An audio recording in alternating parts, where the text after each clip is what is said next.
TV सत्यमेव व्रतम। मी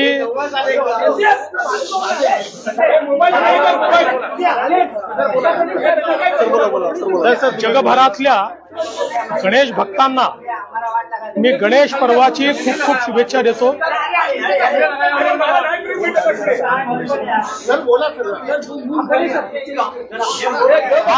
हा गणेशोत्सव सर्वांना सुख समाधान आरोग्य ऐश्वर्याचा जावो आणि श्री गणेशाचा आशीर्वाद हा सर्वांना प्राप्त हो अशा प्रकारची श्री गणरायाच्या चरणी मी प्रार्थना करतो।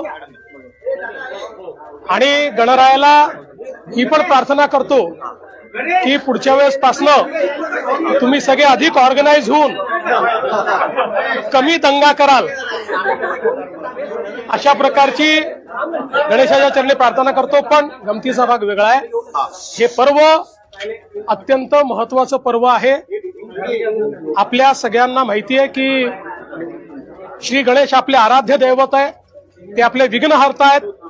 त्यामुळे विघ्नहर्ता आपल्या देशावर आपल्या राज्यावर येणारे सर्व विघ्न हरोत, समाजातल्या प्रत्येक व्यक्तीची मनोकामना पूर्ण होण्याकरता विघ्नहर्ता आम्हाला आशीर्वाद देवोत अशा प्रकारची विघ्नहर्त्याच्या चरणी मी प्रार्थना करतो। तमाम भारत के और दुनिया भर के गणेश भक्तों को मैं बहुत बहुत गणेश पर्व की शुभकामनाएं देता हूं। श्री गणपति ये विघ्नहर्ता है, वे सभी के विघ्नों को हरे। हमारे देश के सामने, प्रदेश के सामने, जन जन के सामने जो विघ्न है उन विघ्नों को हरने की शक्ति श्री गजानन गणपति हमें दे, ऐसी मैं उनसे प्रार्थना करता हूं।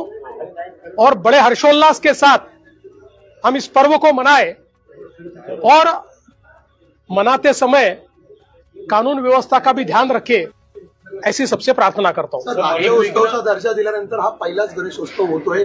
यंदा गर्दी ही सगळ्या ठिकाणी जास्त संख्येने दिसते, शासनाची तयारी कशी असते? मुळामध्ये गर्दी खूप मोठ्या प्रमाणात आहे। त्याच्या नियोजनाच्या संदर्भात त्या ठिकाणच्या जी काही पोलीस युनिट्स आहेत त्यांनी मंडळांशी चर्चा केलेली आहे, मंडळांना एसओपी दिलेले आहेत। मंडळांसोबत ते एसओपी पाळत आहेत की नाही या संदर्भात चर्चा केलेली आहे। मोठ्या मंडळांसोबत रिहर्सल केलेली आहे। त्याच्यामुळे मोठ्या प्रमाणात लोक येतात। ऑपरेशन सिंदूर नंतर जी काही वल्नरेबिलिटी एक काही काळ असते त्याचा विचार करता मोठ्या प्रमाणात आपण प्रिकॉशन्स ज्या त्या घेतल्या। सर, स्वदेशीचा प्रमाण मोठ्या प्रमाणामध्ये वाढलेलं पाहायला मिळतंय। तुम्ही ज्या पद्धतीने अपील केलं होतं त्या पद्धतीने हे सगळं आपल्या प्रधानमंत्री महोदयांनी या ठिकाणी जे अपील केलं होतं त्यानुसार आज गणेशोत्सवातही ऑपरेशन सिंदूर आपल्याला पाहायला मिळतं आहे। आणि त्यासोबत आत्मनिर्भर भारत आणि स्वदेशी हे देखील आपल्याला पाहायला मिळतं। ही खरोखर अतिशय आनंदाची गोष्ट है।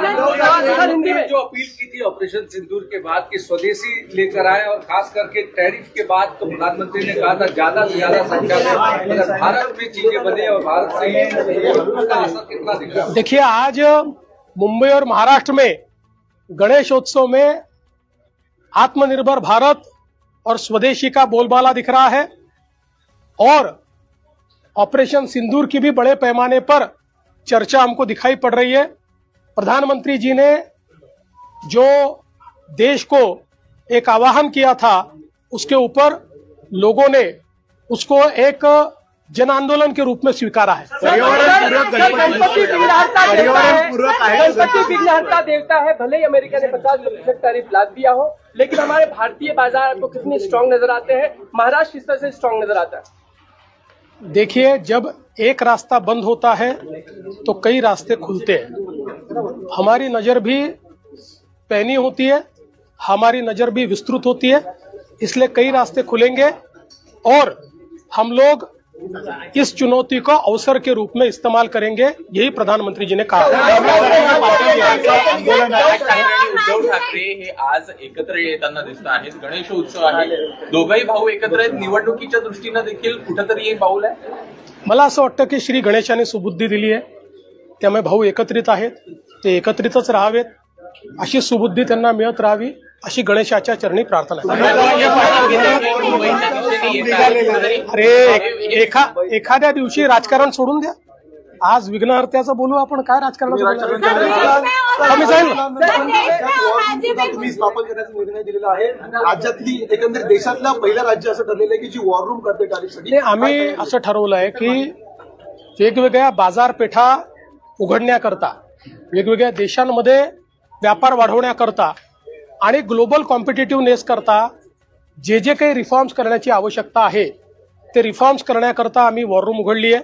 100 रिफॉर्म्स करायचं आम्ही एक टार्गेट ठरवलेलं आहे आणि या माध्यमातनं ईज ऑफ डुईंग बिझनेसच्या माध्यमातनं आपल्या उत्पादन खर्च हा कमी झाला पाहिजे, लॉजिस्टिक्सची कॉस्ट कमी झाली पाहिजे आणि नवीन मार्केटमध्ये आपले जे प्रॉडक्ट्स आहेत, आपले ज्या